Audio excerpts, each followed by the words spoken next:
You know, there was a book published a while back.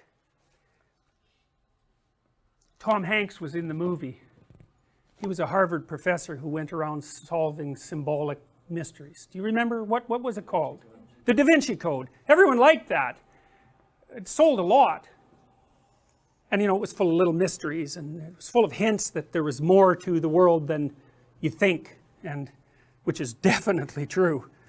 And that, you know, there was a way of getting access to that knowledge, and that it would really be worthwhile. And people like that, they like that idea. And the reason for that is because it's actually, it's true. It's true. It's true like fiction is true. So okay, let's go back to the guy who's telling you about his morning. Well, he tells you something exciting. Well, then imagine that 10 people tell you something exciting. And then you extract out the pattern of them dealing with this problem from that. And so then you have a, that's what you do if you're an author. Right? Because in a book, you don't want the book exactly to be about what ordinary people do in ordinary times in their life. It's like, you already know how to be ordinary during ordinary times of your life. That's not useful. You know, you wouldn't watch a videotape of yourself. Imagine you videotaped yourself during a day, and then next day you watched that. It's like, God, who would want to do that? So what seems to happen in stories is that they distill.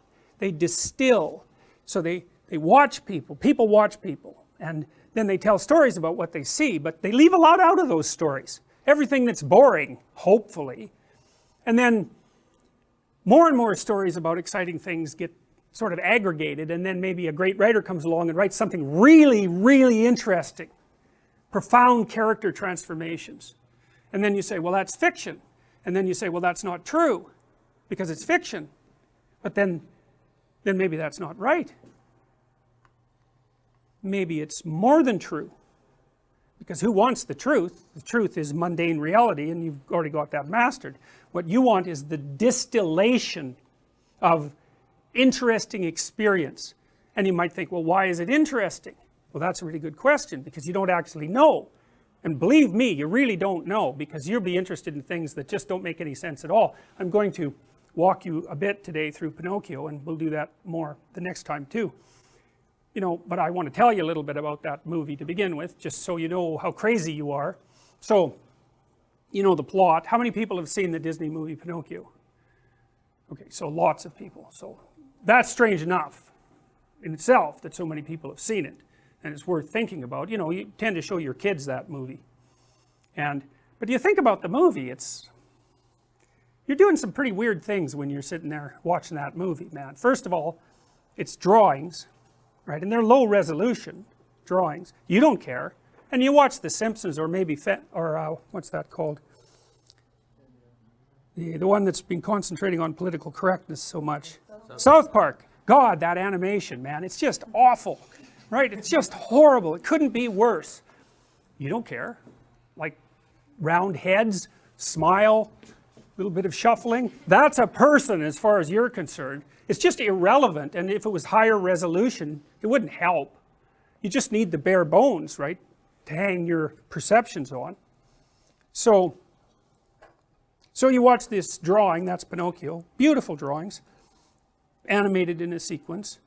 You're not watching something real, you're watching a pure construction.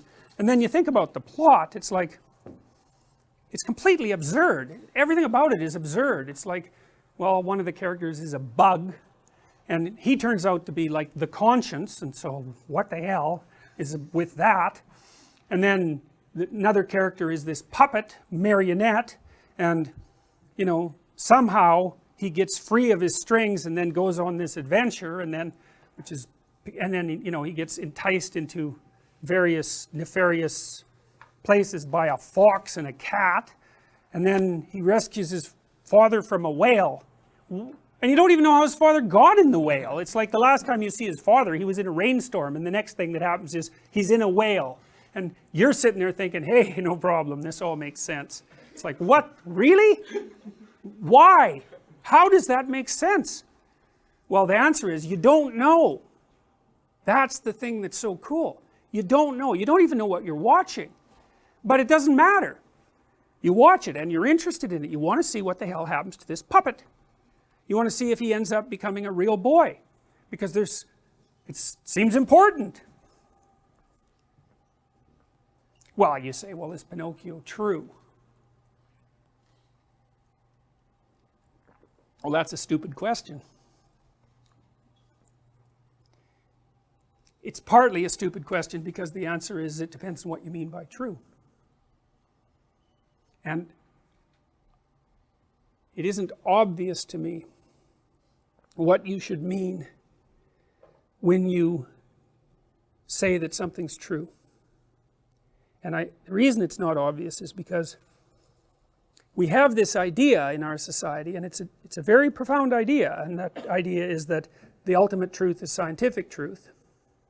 That tells us about the nature of the world, and it does that in a final way in some sense. There's no brooking any arguments about it, and the physicists have got it right, and that's why they can make hydrogen bombs, and that's a pretty good demonstration of their being right. But you don't act as if that's true, and you watch things and pay attention to things and are captivated by things that aren't predicated on those assumptions. And it seems to me that there is a problem of what the world is made out of, but there's a bigger problem, and that's the problem of how you should conduct yourself in the world.